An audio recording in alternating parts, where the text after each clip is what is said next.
What am I supposed to be remembering? I'll show you. Your content is fucking whack, fucking loser.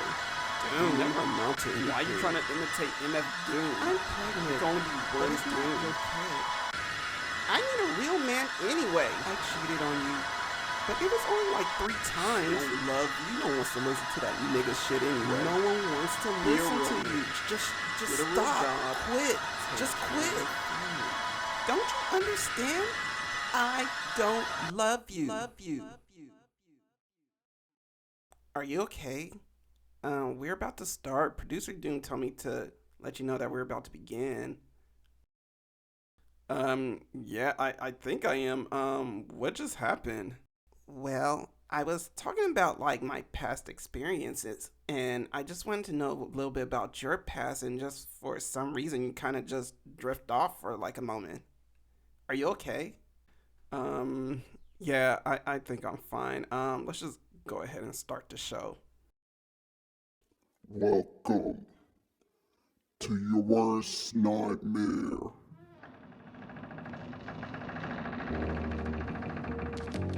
There is no escape. There is nowhere to hide. You are in my control now. Welcome to hell, motherfuckers.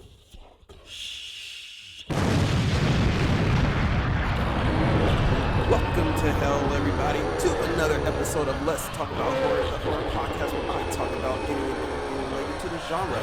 And your boy is back, Walterdoom, for another week. And I know I missed out on you guys, but I am back and I couldn't just not disappear on you guys. So we are back for the last week, or last Saturday of Women's History Month, and we are going to talk about some badass women of horror. But before we get into that, we are going to jump into my favorite segment, The Cut. Hey, Walter, baby, let me tell you what's coming in right now. So, This week, we're not going to do The Cut this week. Oh, why? Why is that? It's because, we're trying to fit in our special guest for today, and it's probably more important to kind of, like, focus on them instead of just doing the Cut segment. You know what I mean, baby?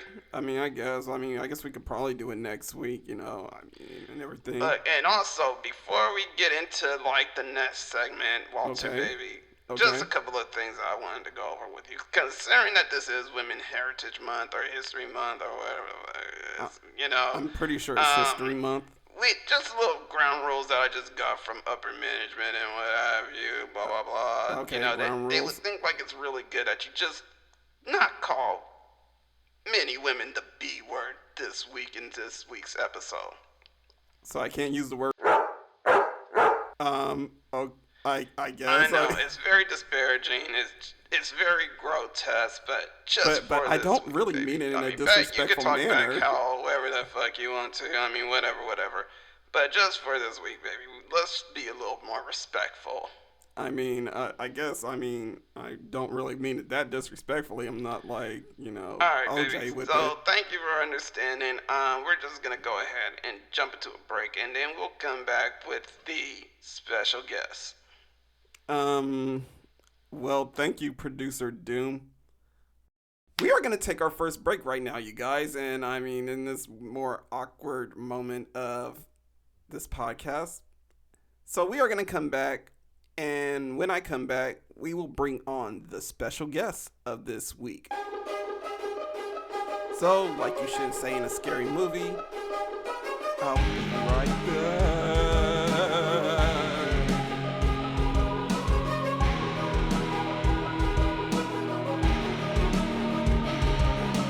Alright, and we are back, everybody. And as you guys know, it is the last week for Women's History Month, and yeah, I wanted to spend this last week talking about some badass women on the podcast. So I had to bring some guests over. It's not the usual guest that I bring. We got some new guests. I know y'all are excited. Maybe, I don't know. But I would like to introduce the Gore Friends, Story in Mars. Welcome to the show. So yeah, how y'all feeling? Good. Got some coffee going, got my water, I'm ready to go. Happy to be here, happy to be alive, man. Happy to be here, happy to be alive. That's our motto, because you could be dead. Yes, facts. Yeah, especially with the movies we watch. Oh my God. Facts. Yeah. So before we kind of like get into the exciting talk about like women of horror, let's go ahead and like jump into a little brief introduction about y'all's podcast. So would you like to kind of give the audience a little bit of information about what your podcast is about, what you talk about, how long you've been doing it? Of course. Wow, we are coming up on our 2-year anniversary next month. Already? Which is, Little cray cray? Okay. Ooh. Little cray cray. So we That's what's are up. Gore Friends. We do deep dives and discussions about horror movies, and we are on all streaming services, all social media platforms at Gore Friends. We also have a Patreon where we have GFTV, that's Gore Friends TV, and we cover TV shows based in the horror genre. Right now we're covering Nosferatu. So good. So good. It doesn't have any business being that good. But yeah, we like to take a fun and lighthearted approach to horror movies, make it more comedic, but also we both have film backgrounds. So we're also looking at it from the lens of a video producer and film creator. Okay, that's dope. So how did y'all come up with the name Gore Friends? Because I saw the name and I was like, wow, that's a very interesting name. I mean, kind of low-key, I've been thinking about like each time I see it, I think of like Tracy Ellis Ross's Yes. show. My girl. Yes.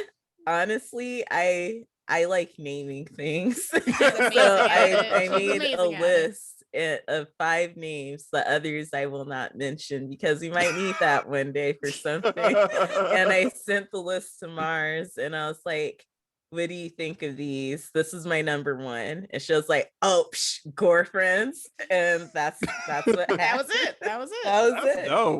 That's dope. That's cool. I like what y'all are doing. I've listened to like a few episodes. Very interesting. I like the format of what y'all do on the show. For those of my audience that are unfamiliar, they talk about movies, do deep dives like Story mentioned, but they break it down in like different subjects. Like they got the funnies, you got what you like, and what is terrible. I really do find a terrible one. And then the one last thing that you do that's very interesting is whether you would ship the movie or your relationship status. Oh yeah, our relationship status. That's our rating system. We discuss what our relationship status is with the film, because when you watch something, it's an experience. It's like a date, it leaves a lasting impression on you. So we like to say, hey, what's your relationship status with the movie? And it could be from a 0, which is like hit it and quit it.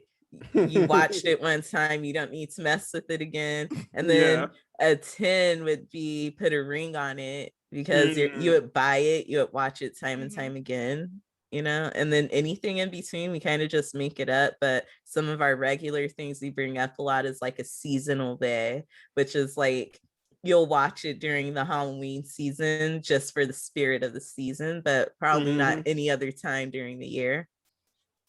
So yeah, it's fun to see what our guests come up with too when they have to come up with the relationship status of their own.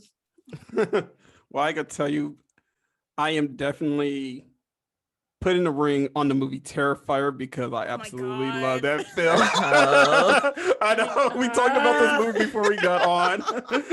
I'm gonna have to put a ring on that one. Shaking my head viciously. I'm just like, You know, with Terrifier. Claw and Scream in the background also being wifed up. You know, God.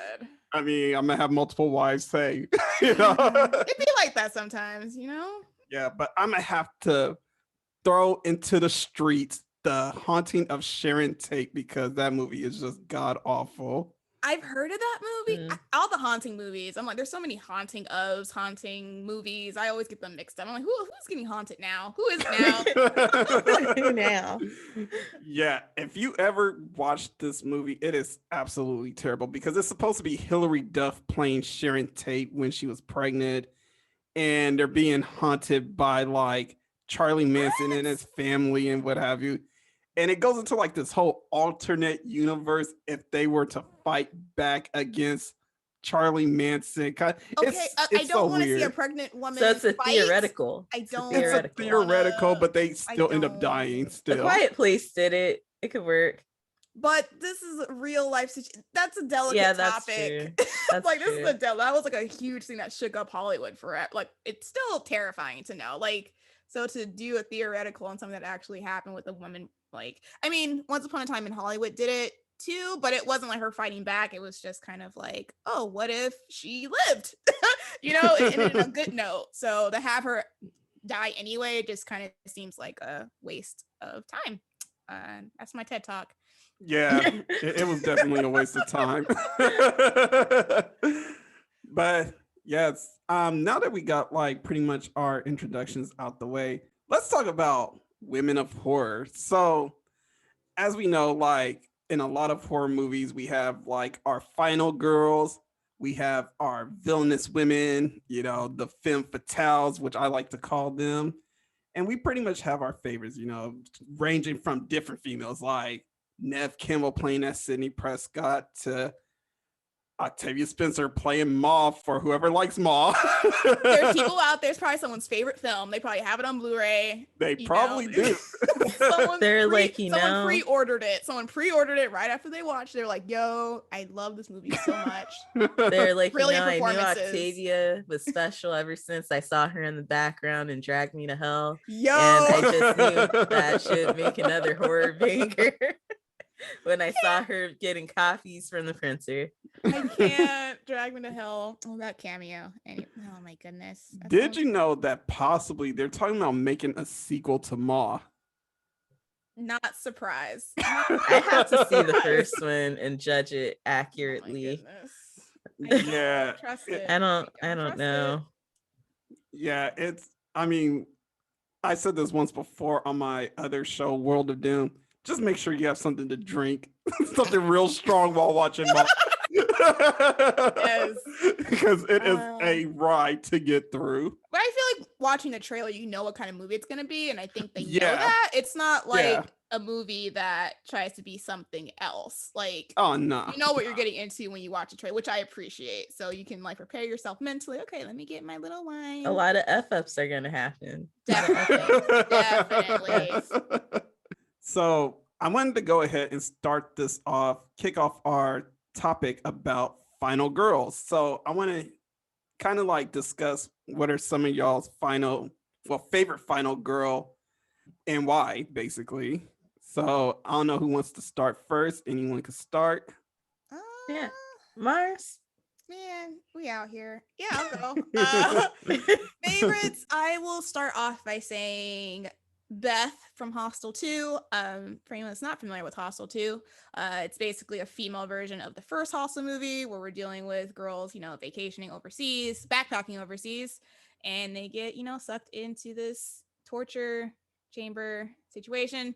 I love Beth because they're all college students too. And I like Beth because she resourceful. She talked herself out of a situation, which is something I think I would do. Like, I'm just like, let me try and negotiate myself out of this. Like, she literally was like, yo, I will pay to get out of here. Like, I got the money. And I just loved how she just came at them because they were like, oh, you can't afford it. She was like, bitch, You don't know my life.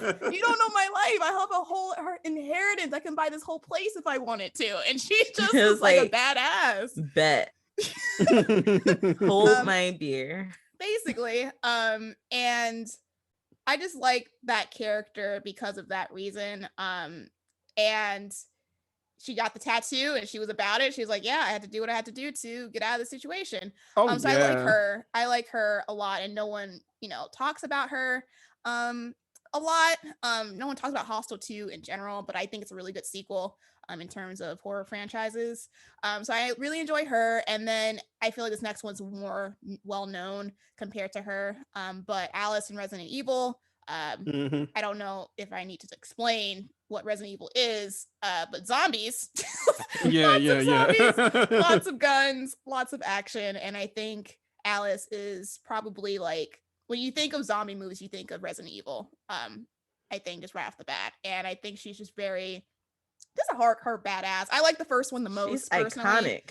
Yes, very Yep. iconic. I know a lot of people don't like the first one because it doesn't stick to the game as much, but I still enjoy it a lot.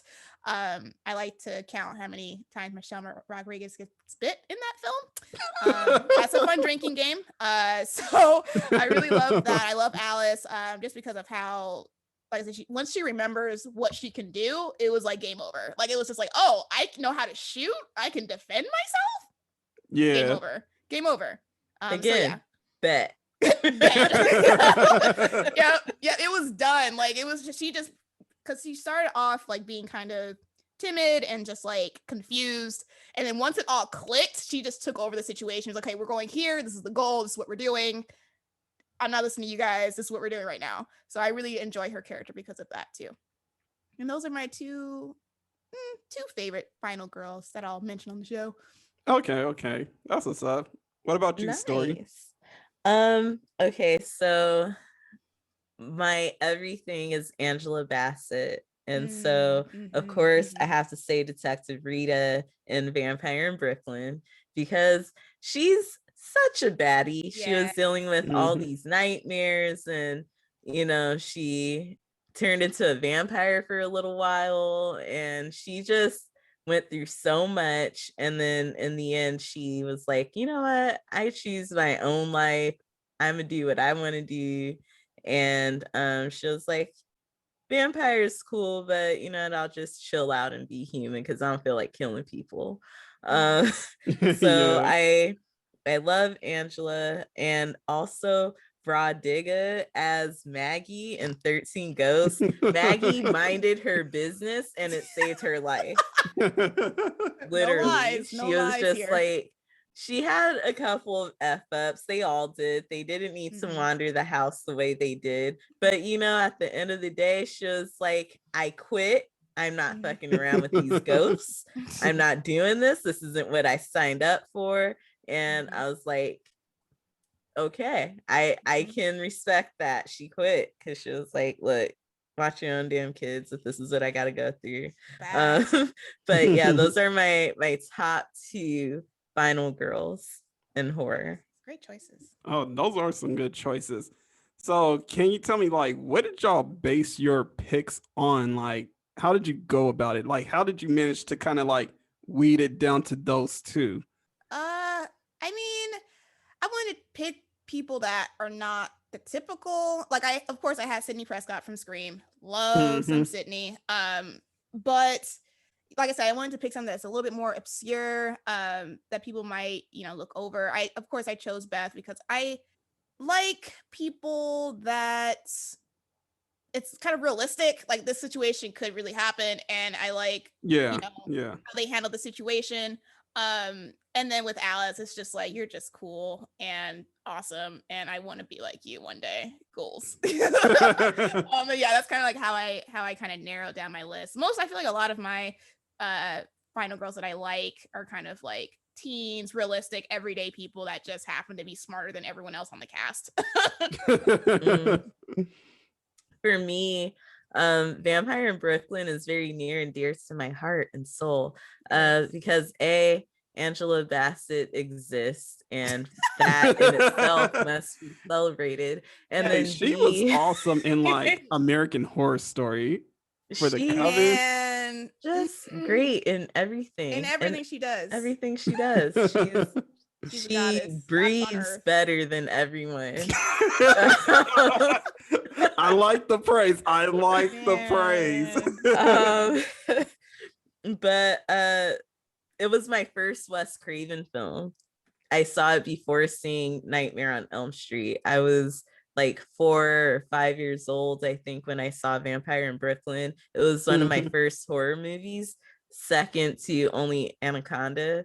Yeah. And so it's just ingrained in my memory, and it left a lasting impression. And then 13 Ghosts is probably my favorite horror movie like ever, maybe. So Yeah. I didn't know that was creme de la creme. maybe it's really up there. It's really up there. It's between that and like, I don't know, but it's really up there. I can almost quote that movie word for word.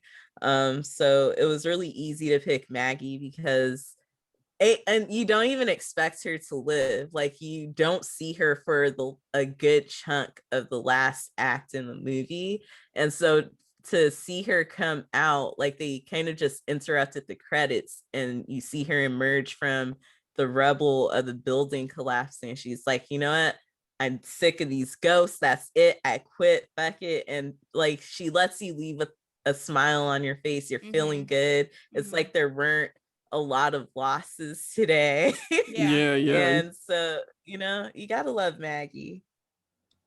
That's cool. I know for me, for my final girls, which the two I'm gonna pick is pretty much Jennifer Hills from I Spit on Your Grave.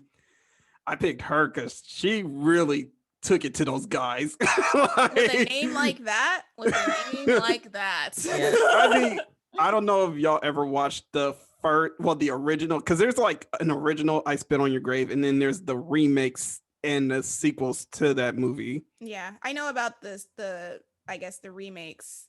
Yeah. I've watched both of them, and I've watched the original where like the abuse scene was just, I don't know, it seemed way too real for me. Yeah, back then you question things. You're like, Yeah.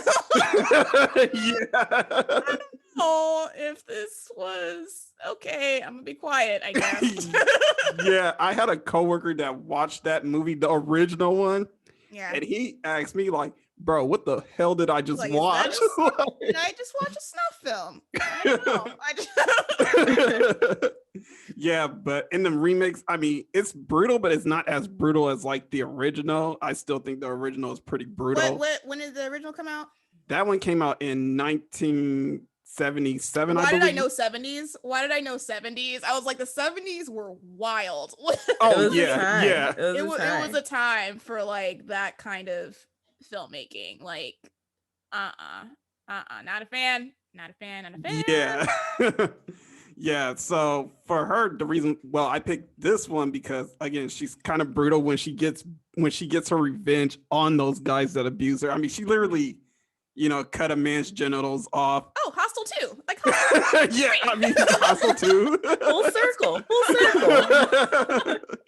Definitely. I mean, I feel that pain, each time I see that happen in a movie, I'm like, oh no, not the man meat. Women are like, yes. I don't. Yes, give it to Women me. are all in the audience just parading around, just celebrating like, yeah, we did it, sister. Let's give it up. We made it. We made it. All the men are in the audience, including me, just sitting there like, oh man, nah, that ain't right. That ain't right. Yeah, but not only she did that, but she kind of tied up a guy and kind of had him being fed to like some crows and all that, or some buzzards that pretty much pecked his eye. Actually, I'm with it. Vultures. I'm with it. We don't see that a lot in horror. I'm with it. Yeah. It was gruesome. It was gruesome. And Yep. I'm a gory type of guy. I love by Terrifier, I'm not. Yeah, I mean, saw that coming. Yeah. And not only that, she dipped the guy in like some acid. Like she literally teased him for a Where did minute. the acid come from? Okay. I don't know, but it was gruesome. Man, you go, girl. I don't know you, but you go, girl.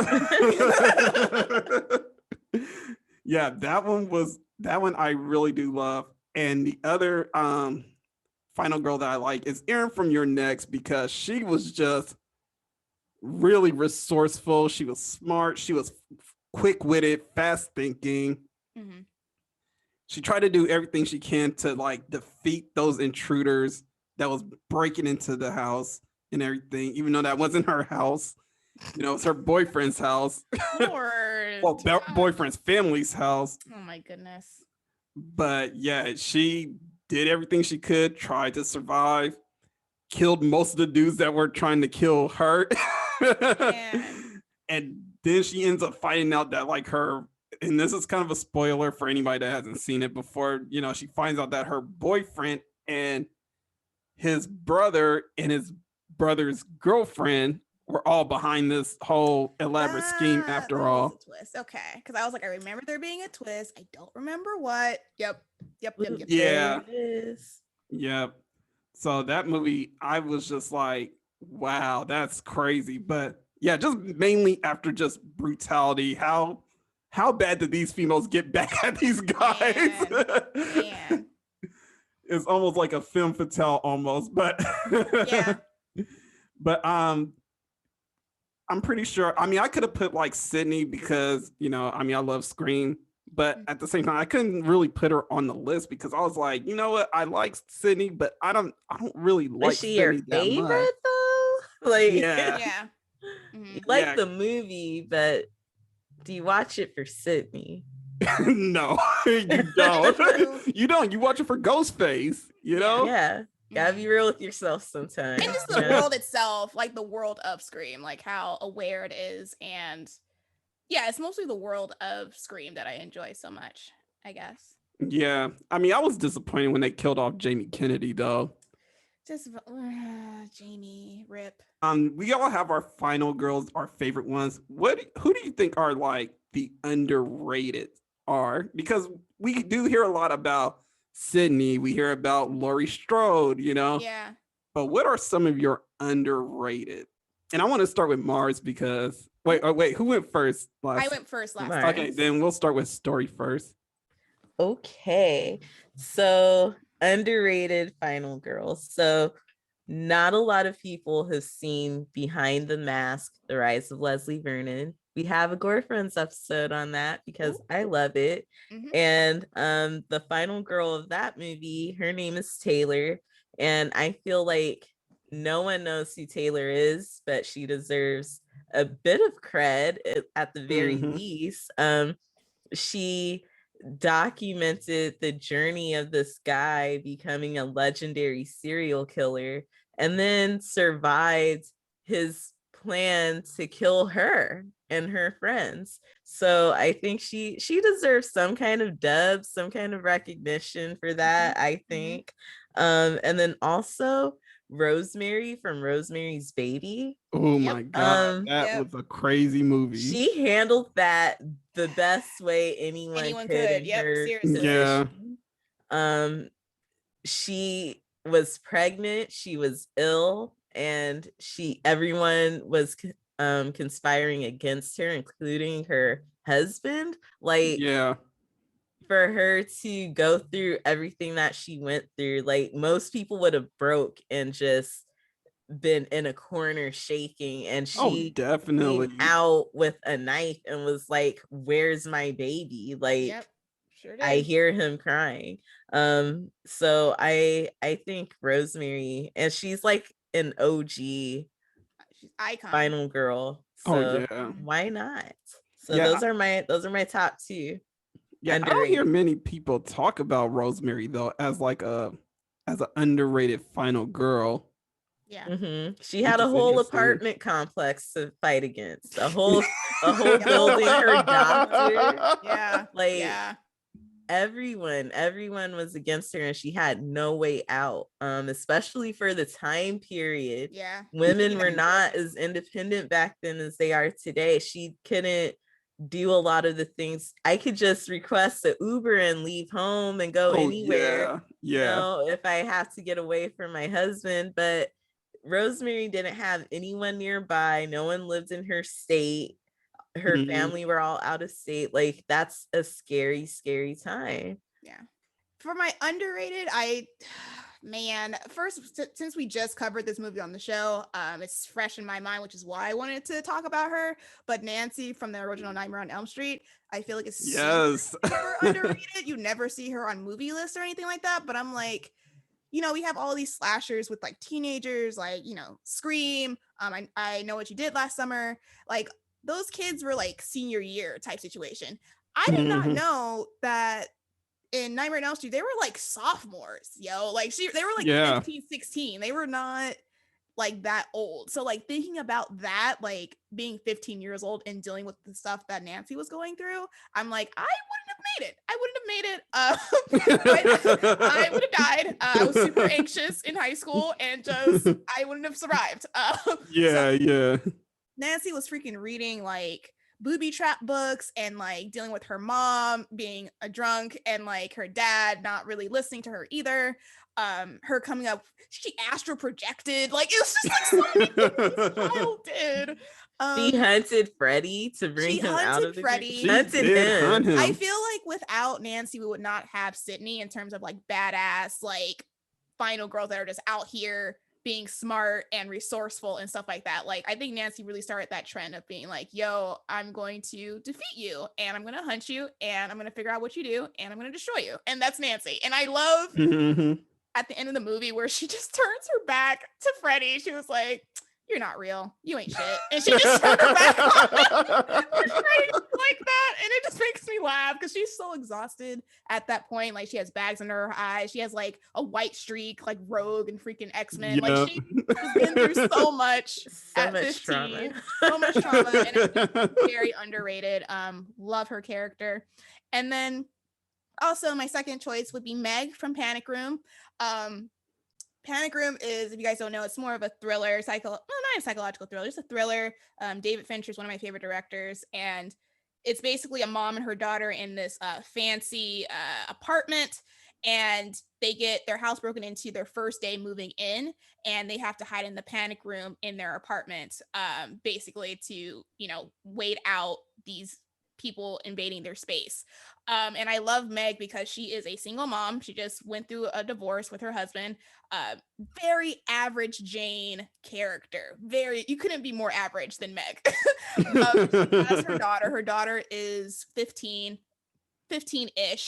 She has diabetes, which they also cover. And her mom just kind of went mama bear on them. Like, yo, this is my daughter. I'm going to protect her at all costs. You will not stop me. And I just love that energy that she gave off in Panic Room. And I don't think people talk about that character enough. So if you guys haven't seen Panic Room, it's amazing. You know, great cast. Wow. I think I had that movie on VHS. As you should, because it's amazing. Like all the Zoomers are like, VHS, what is that right now? It's a tape, you guys. Man. So yeah, those are my underrated people. Yeah, I kind of want to go back to Nancy a little bit. There is one thing, because I actually listened to YouTube's podcast about Nightmare on Elm Street. I almost called it Friday the 13th just now. I kept doing that throughout recording. That happens to me. That happens to me a lot also. But I remember one of you mentioned how it was funny with Freddy with the tongue, or how he's always like with his tongue. Very sexual. Very, very sexual. After the kids and all that. It's funny because like in the original, because like now, you know, for years, like I just always remember him being like a pedophile. And then you watch it again and they don't mention that. They're just saying he's a child murderer, and they don't mention him being a pedophile until the recent remakes, he's a pedophile. And you know, of course, with all the sexual stuff that he does, it's like, oh, okay. we know what you're about, Fred. Yeah. Oh no, I hated that remake so much. It was. I have yet to watch it. I don't need that in my life. I don't need that energy. That negativity. None at all. For my underrated, which I went with Catherine from Run Bitch Run, because why not? It's kind of similar to I Spit on Your Grave. It sounds like it. It sounds like it. Once again, a very colorful name. Very strong title. Yeah, Strong title. Yeah, it's definitely a strong title, and it's a strong movie that goes in a very, very Tarantino-esque type of way. Ooh, I'm about Yeah, it. yeah. So there's a foot fetish in there. Right? I can't. No, that's funny. But yeah, like this whole movie, like she's pretty much like this Catholic schoolgirl and what have you, you know, that's trying to sell Bibles to like people, which is such a weird thing to do. But they're trying to sell Bibles. Her and her classmate. They end up getting captured by this Firefly family type people. Not really kind of like Firefly family, but kind of like if you ever seen Last House on the Left, that's what that crew is like. Okay. So yeah, so you have a guy that's like crude Toxic. and Yes. yeah, you have like the female, you know, hypersexual female villain that's part of their crew, and then you got the weirdo guy that's like towed a bit, you know. Oh my God. Yeah, so she ends up getting like, she ends up getting abused by like the leader, of course. And of course, she ends up like being assumed to be dead. Well, because again, like this movie's like I Spit on Your Grave. So Yeah, left they, for dead. yeah, so they left her for dead. She comes back and she just, I don't know, has this whole Tarantino Kill Bill switch off that goes off in her head. I'm with it. And she literally kills a bunch of dudes, kills a bunch of like the people that were involved. With the guy that's like crew, she literally takes like a machete and just jams it right up his ass. Yes. Yep. She does it numerous amounts of times. Yep. I'm a fan. Let me go save that to my Netflix queue right now. Oh, it's on Tubi. It's on Tubi. Tubi, let's go. Tubi. Yep, the underrated. Underrated You just platform. reminded me of Tamara, starring Jennifer Dewan Tatum. Similar plot, kind of. But she dabbled in witchcraft a little bit, so she came back. That sounds really familiar. Everyone forgets that movie. I haven't seen it, but it's right one of those. now. I'm gonna look it up right now. You guys, you're gonna be like, oh. But yeah, that plot is similar to that. I like that trope of, you know, the girl that everyone abused comes back and then just murks everybody. I love a good revenge story. Yeah, revenge stories are very satisfying. Oh, never seen this film, but it's one of those movies that I going to VHS rental stores. I always saw it, the cover of it, but I never rented it. But it's always there. It was, oh my God, guys, look it up. I know it's vintage. The days of Blockbuster. Never heard of it. Someone probably wondering what a video store is. Like, Blockbuster. Oh my God, I miss those days. I was reminiscing on that like a few weeks ago, and I got really sad. I was like,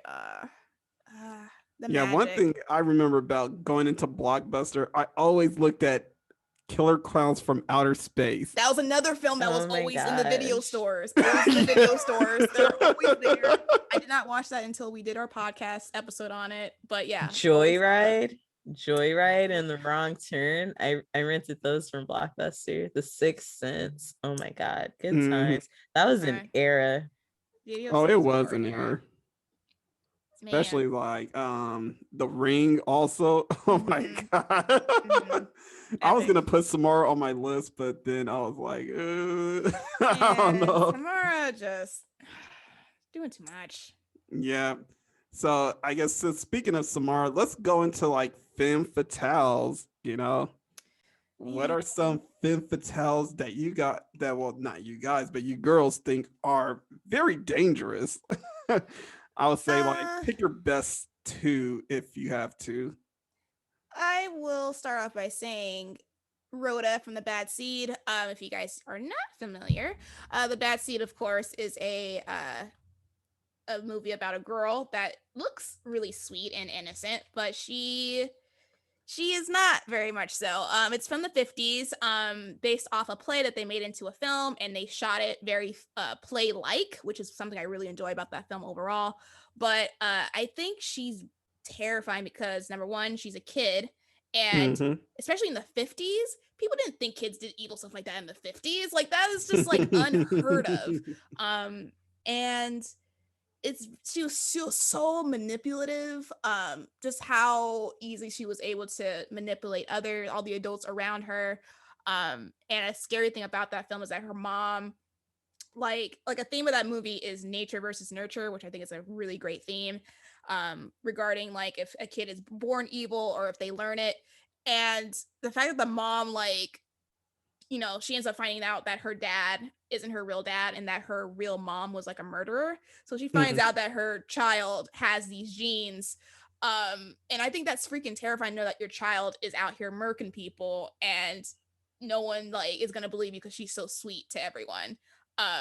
And yeah, I think that's really, really scary to have. And I just love kid killers in horror anyway. I love it. I love That's the most terrifying kind. They Like, are. you got to go through this moral battle of whether or not you want to kill them before they get you. And it's like, damn, how can I justify killing a kid? You're gonna go to prison, not them. And I feel like she's one of the youngest. Like, I feel like kid killers are usually like maybe a little bit older, and she was like 7, maybe 8 years old.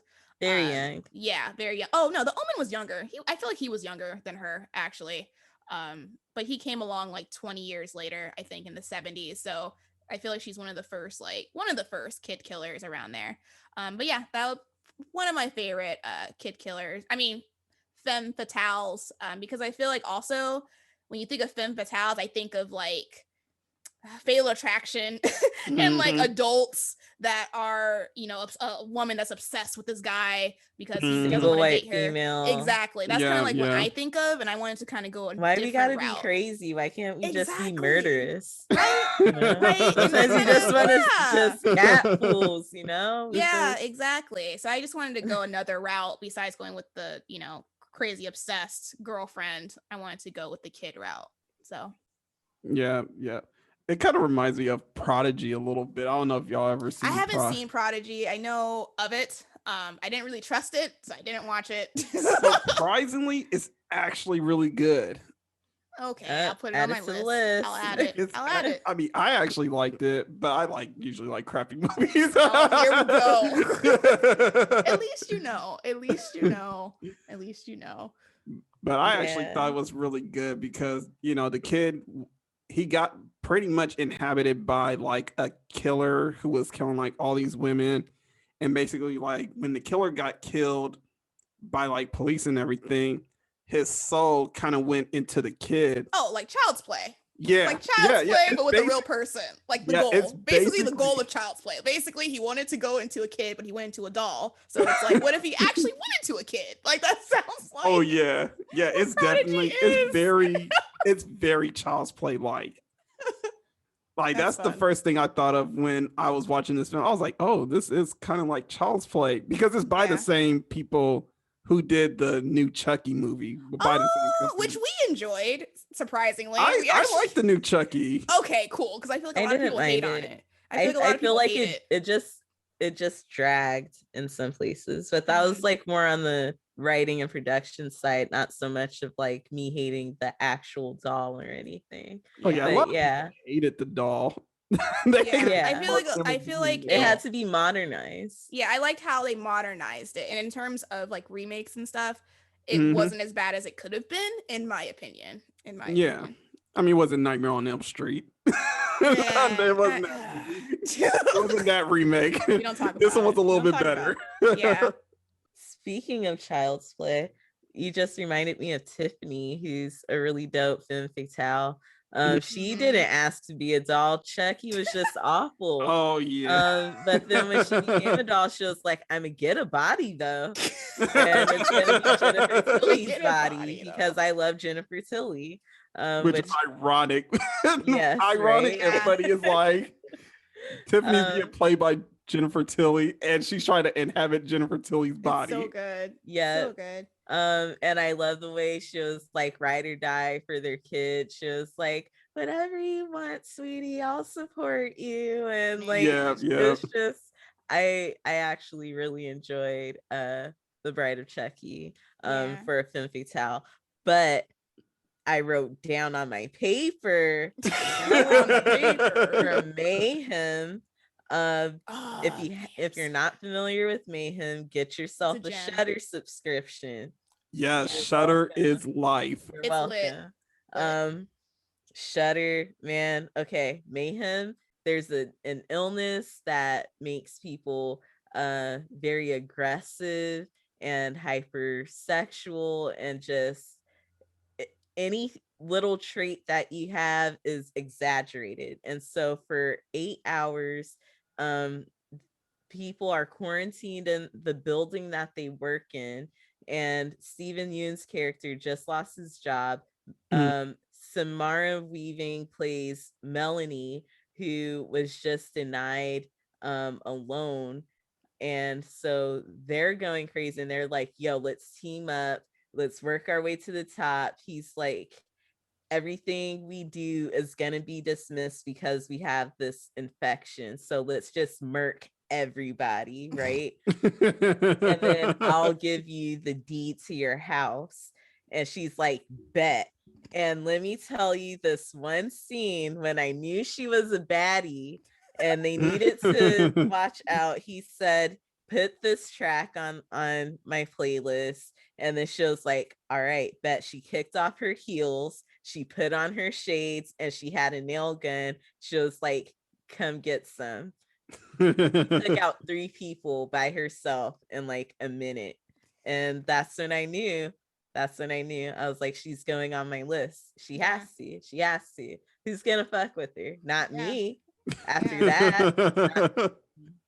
So Melanie is like, and it's kind of a toss-up of who's the villain and who's the hero in this story, because on the one hand, the corporation did a lot of people dirty, people lost their jobs, but then on the other hand, it's a job, it's a loan.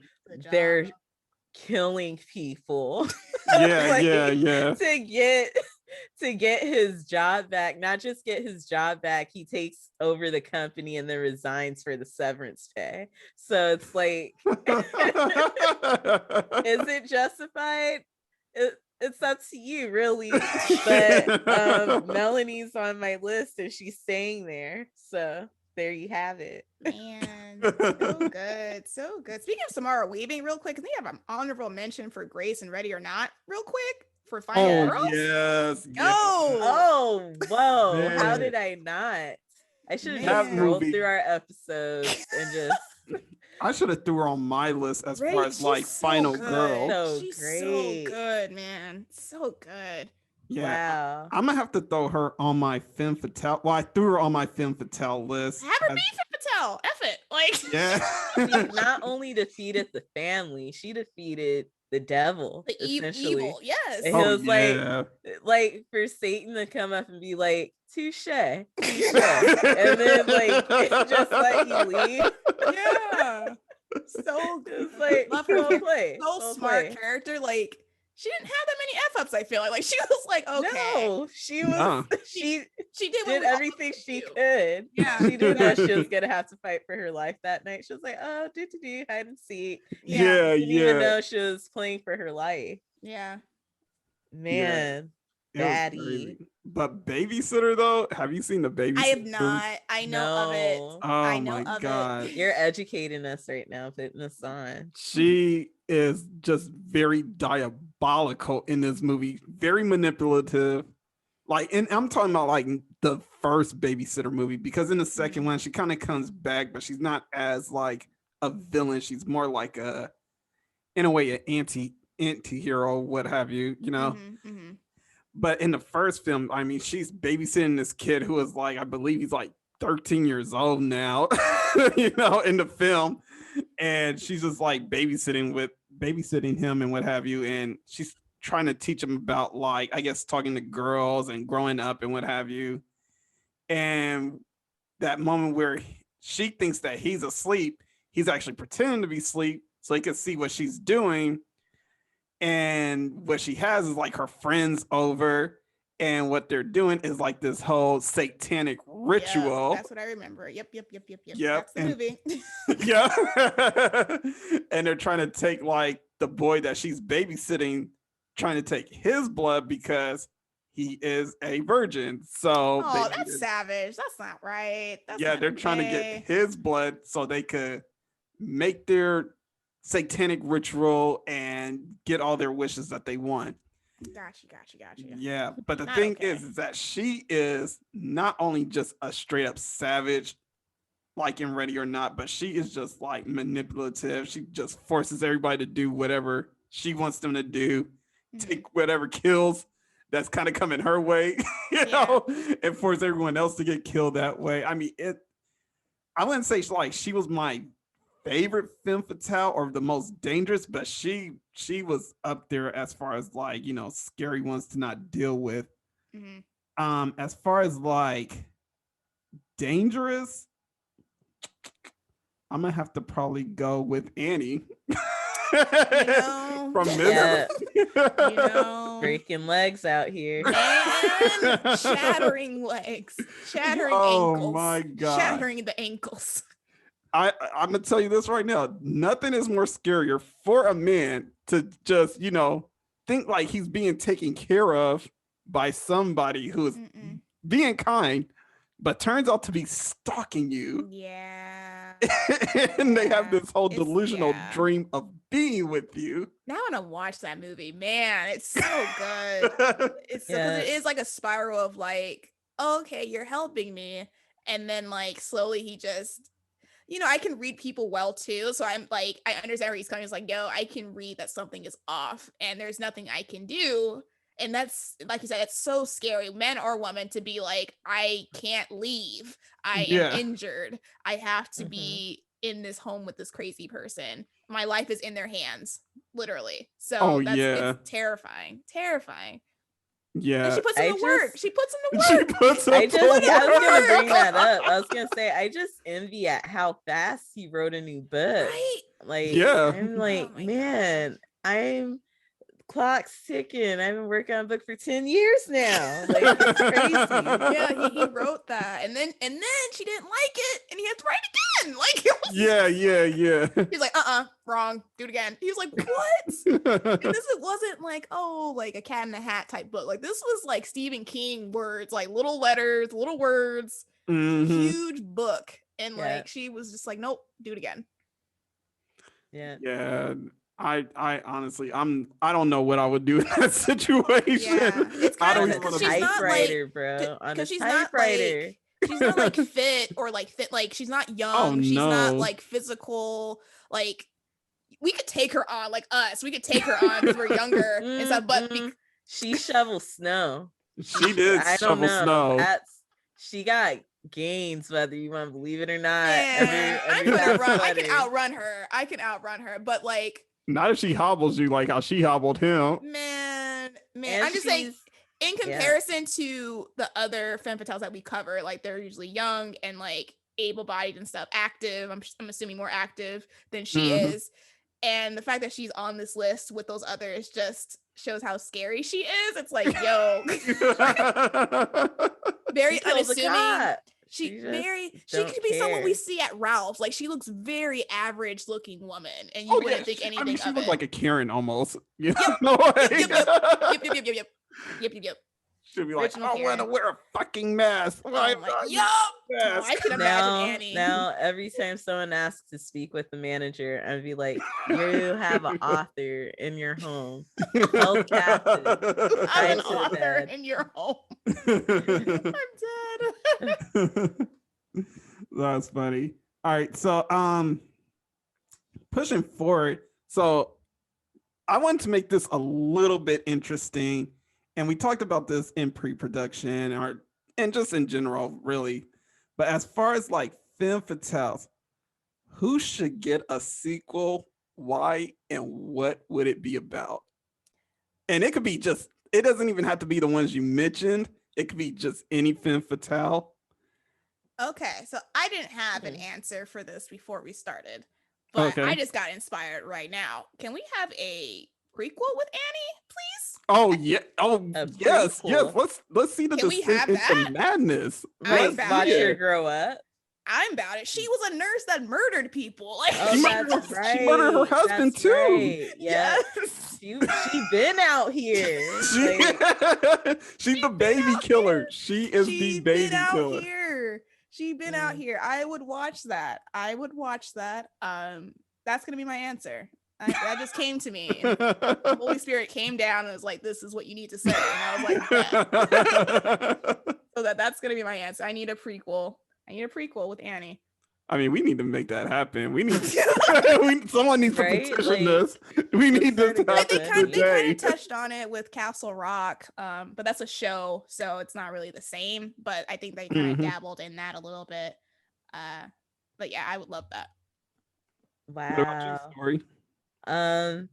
So I had a couple ways I was thinking. So, I have my obsession with Angela Bassett, our Lord. Yes. And I was like, at the end of Vampire in Brooklyn, we have Julius Jones, who's played by Kadeem. He's great. And he turned into a vampire. And so there's still a vampire in Brooklyn.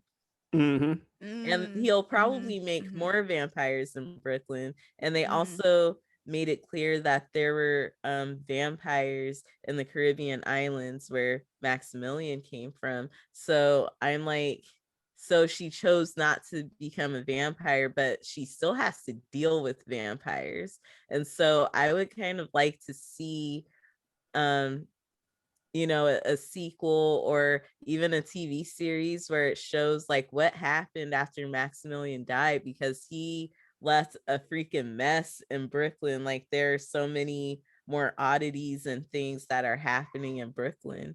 And so I would like to see like, Angela Bassett be like a OG Buffy and just out in the streets An OG killing Buffy. vampires. And then I thought of Adelaide, Lupita Nyong'o's character from Us. Oh yeah, we need to know what Because- happens next because Yes, that because ending. she was the villain the Right? whole time. The Mhm. whole time she was the villain. She was a femme fatale. She took someone's life and then Mhm. forgot about it. And then was like, bro, And why then are you forgot coming at about me? it. And she was like, do you really not know?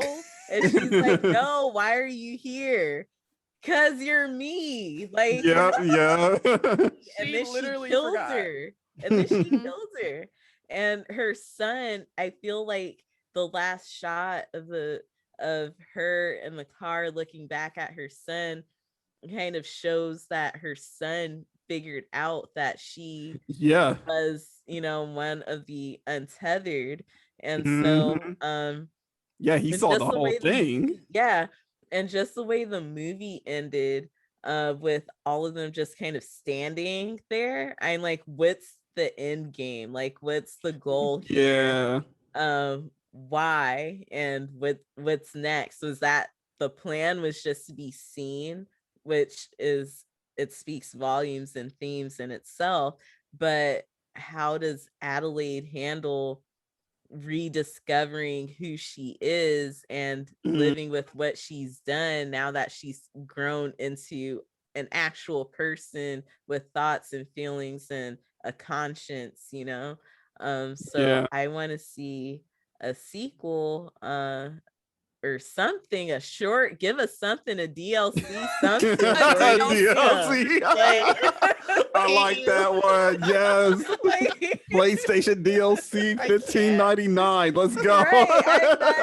Right, put in the Play Store, just be like, see what happened afterwards for $15. Yes, I will. Thank you.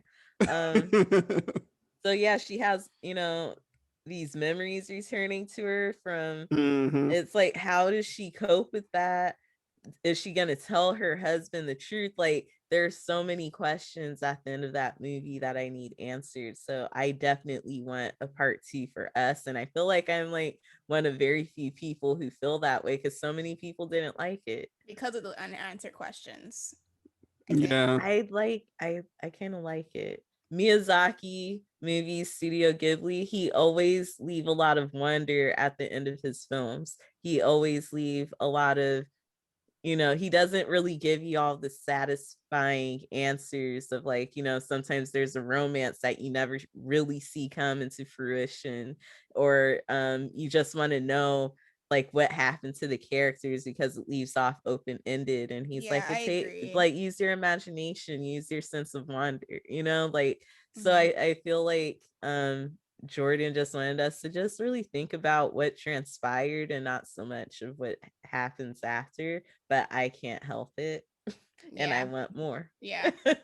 Yeah, speaking of unanswered questions, that kind of reminds me of my favorite movie that I like to argue with everyone about, Midsummer. Just basically what does happen to Danny. We love that movie. Who are we arguing with? Who? We love that movie. That's another one. But yeah, I'm arguing with people about whether Christian deserved to die or not. I believe he didn't deserve to die. Who's arguing this? I don't understand. Everybody that's seen it. Anybody. Are you kidding me? Now They're saying like that this Oprah, fool needs like, to who live. said this? No, I'm saying that fool needs to discussion? live. I said he needs to live. You said he needs to live. Yes. Oh. Yes, I personally thought he needs to live. This question is yeah. I can tell y'all already like this motherfucker needs to die. I get it. I wouldn't say that he deserved to die. Mm-hmm. I would never argue that someone should die just because he was a shitty boyfriend doesn't mean his life should have been taken. None of them should have died. Really. Oh no, not. But for him to live, what for... would it mean for him to live? Yes. If she didn't kill him, he was paralyzed. How much longer was that gonna last? Mm-hmm. I don't know. Yeah. And then would they let him leave? Yeah, no, no, they weren't gonna let none of them leave. Yeah, that's a good point. Story. Like writing wise, there's no way he. Yeah. After all of that, what would happen? Like they wouldn't be able to let him leave. I think the community, I don't know, probably would have killed him and used him as fertilizer. I don't think they would have. I mean, that's basically what he was used for. Because he can't go back home and tell people about it. I don't think anyone that's ever stepped foot into this community has left. I think they either died there or they joined. No one's left. That's how they stay the secret. Yeah. Yeah.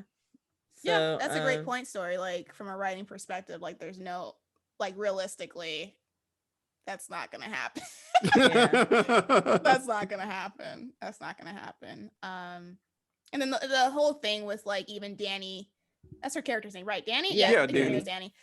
With her being okay. I guess people are arguing like her being okay with him burning, I guess is the argument. And for her whole journey, her whole theme of what the movie's about, it makes sense as to why she's okay with him. She cracked. Yeah, that's basically it.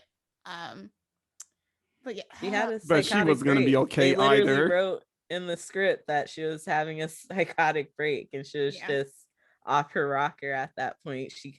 She had so much trauma to deal with and cope with, and she wasn't dealing with it. And so she just snapped and she just was hysterical and manic at that point. Yeah. Good stuff. Good shit. Yeah, it's a good movie. I like arguing. Yeah, I understand why people don't like it. Like I understand why people, because we saw that in theater, Story, and it wasn't what we were expecting. I don't think it's a lot what people are expecting because of how it was advertised and how the trailers were. But yeah, when you go and watch, it's definitely a very, very, very, very slow burn. And as for someone that does not particularly like cult movie, like the subgenre of cults in movies, I did enjoy it. It is an experience, but it isn't something that like I would watch like regularly, I guess, because of it. It's a heavy movie. Yeah, it's just it heavy, and like I said, is. the slow burn and all the events kind of happening. You're kind of just like, oh, this is a lot going on. I watched it recently again, and I was like, yeah, this is a lot. I don't need to revisit this for another year. Yeah, supposedly Ari Aster has like a director's cut of this movie, and it's supposed to be like Epically 4 long. hours long, Yeah. like Justice League type shit. Yep. Like, Not surprised. I'd watch it. I'd I watch love it him. for the Like, experience. so excited to see what else he has in store for and us he's in so the young, world. so Yeah, that I'm so means excited. we have many more years of filmmaking, God Yeah. willing. yeah. So that's So gonna excited. be fun. Yeah. He's supposed to have a movie with Joaquin Phoenix. I don't know when that's supposed to be released, but You know, I will that's mark gonna be my interesting to calendars. see. I will mark my calendar. You know, hopefully he kind of sways away from the cult subgenre. Because apparently he's really good at that with Hereditary. I mean, it's 2 cult movies, you know, Yeah, like, Hereditary I and I mean, if we want to Midsommar. get technical, Hereditary was more of like, I don't know, like almost like a coven, you know. I hate you, Stormy. It's still a cult. It's I still know. a cult. It's culty. I just- It's culty. It is. It is. It is. Culty, man. There's nude people that's praying to stuff. It's culty. Yeah. They're always naked and wearing They're always white. naked. Always Naked naked. and or wearing white. Like they're like, Oh, we're my pure, but it's a demon.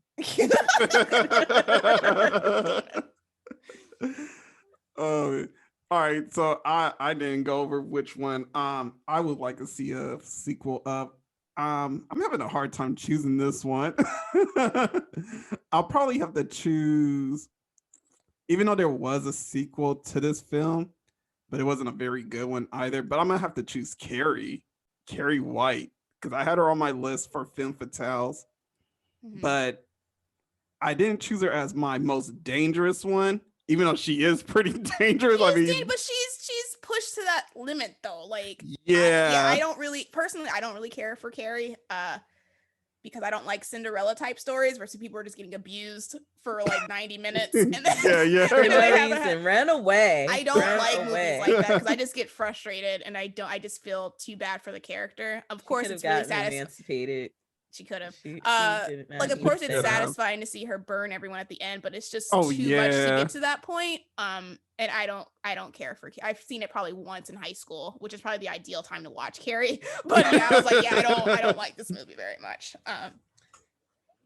Yeah, I just thought like there should have been a sequel, like a real decent decent one. sequel, yeah, to that film, because they did do a sequel, but it wasn't that good. I mean, it came out in like I believe 1999, 2000, and it has that whole 2000s vibe and everything, Yeah.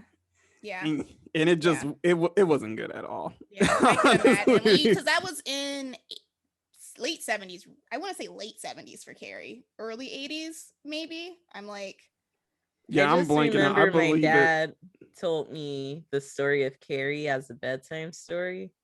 So that was my I feel it's a good first story. experience I feel with it's a it. good bedtime story, but I would not watch it. I had never seen or heard of it before. And he was like, so there's this girl. I was like, okay. Her name was Carrie. Yeah. And then he was like, and then pig blood. I'm like, why? Pigs suck. Yo, but if they made a Carrie movie sequel, I mean, they will have to literally bring her back from the grave, total Yeah, literally, yeah. like Dark Phoenix, X-Men type shit. Yeah, there's no other way for them to really like Yeah. unless she was a ghost, if you want to do like a phantom thing, but even so that's kind of like stretching, that's reaching hard. Yeah, it's almost cheesy. Just call it High School Reunion and have her haunt all of them and take them out one by one. You know, we out here. I'd watch it. Yeah. Always getting their just desserts is always fun. Yeah. Or just like basically Nightmare on Elm Street, just her taking out people. Yeah, but Carrie. But instead of the kids, she's going after the parents. Yep. Right? Yeah. I mean, the there's kids only, are like, what did a you couple of do? survivors though. It's like what 2 or 3 survivors the summer class. Oh my goodness. She murked everybody. Yeah, I'd watch it. In that Nightmare on Elm Street one with Carrie. setting. I guess she Yes. could go after their kids then.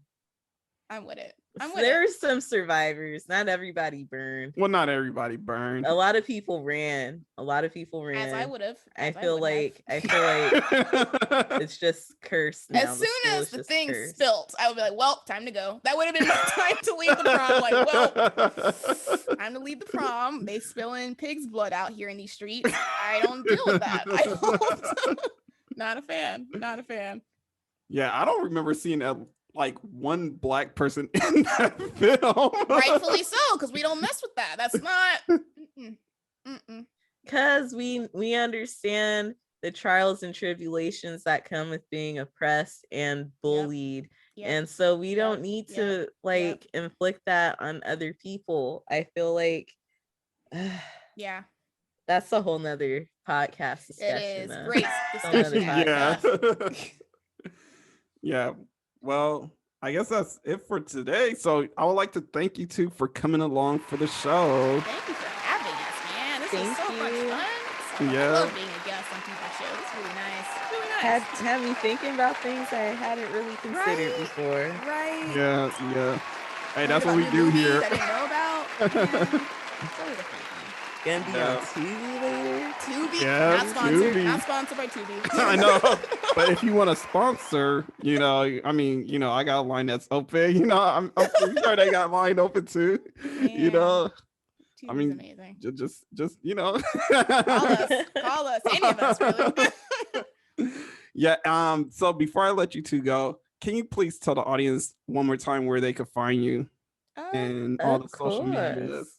Of course. Yes. You want me to say this part story? Go for it. Take it away. I'll do the Take it away. We're on all the social medias, Facebook, Instagram, Twitter, at Gore Friends. We have a Patreon. We have our $1, $5, and $10 tier on Patreon. And those are our main sources. We're really active on Instagram. We post polls and quizzes and just quick little reviews on films that we've covered before.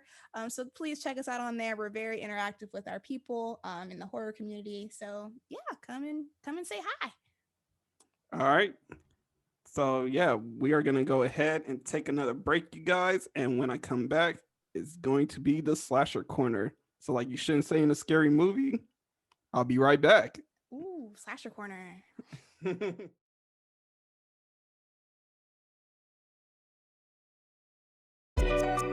And we are back. With our slasher corner. So our slasher corner movie of the week, it's on Tubi, and it is, since we are on Women History Month, we are gonna choose I Spit on Your Grave Part 2. Now, unlike I Spit on Your Grave Part 1, this is a totally different character that's taking place. Starring Hema Dilliner, I hope I said her name right, and Joe Absalom.